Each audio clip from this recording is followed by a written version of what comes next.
Hello everyone, আমরা চলে এসেছি মামের ডান্স স্কুলে। আজকে মামের ডান্স ক্লাস রয়েছে, স্যাটারডে সানডে মামের ডান্স ক্লাস থাকে। তো ভাবলাম তোমাদের সাথে একটু শেয়ার করি।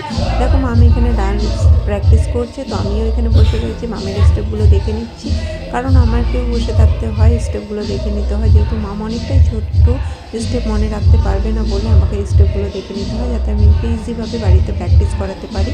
আর কিছু মানুষের কথা না বললেই নয়, যে সমস্ত পাবলিকরা আমার মামকে ডান্সে দিয়েছি বলে অনেক কথা বলছে যে মেয়েটাকে নষ্ট করে দিচ্ছে, এতটুকু মেয়েকে ডান্সে দেওয়ার কোনো দরকার ছিল, পড়াশোনা না করিয়ে এইসব করিয়ে কী হবে।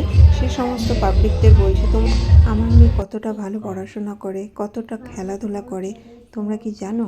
আমার মেয়ে যেমন নাচ গান করে, তেমন কিন্তু পড়াশোনা খেলাধুলো সমস্ত দিকটা কিন্তু আমার মেয়ে দেখে। আমরাও কিন্তু চেষ্টা করি আমার মেয়েকে ভালো রাখার।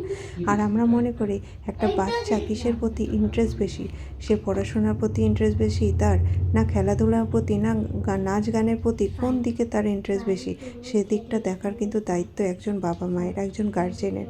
তাই আমার মেয়েকে যদি আমি নাচ গানে দিচ্ছি, তাই সেটা যে খারাপ, তার জন্য যে আমার মেয়ের পড়াশোনা নষ্ট হয়ে যাবে এমনটা কিন্তু নয়। আমার মেয়ে যদি পড়াশোনার মধ্যে যদি এগিয়ে যেতে পারে, তাহলে সে এগোবে। আর সে যদি চায় যে না, আমি অন্য জিনিসের প্রতি আমার ইন্টারেস্ট বেশি, খারাপ জিনিস ছাড়া, তো অবশ্যই আমরা চেষ্টা করব আমার মেয়ে যেটাতে ইন্টারেস্ট আছে সেই দিকটা দেওয়ার। সেটাতে পাবলিকের মাথা ঘামা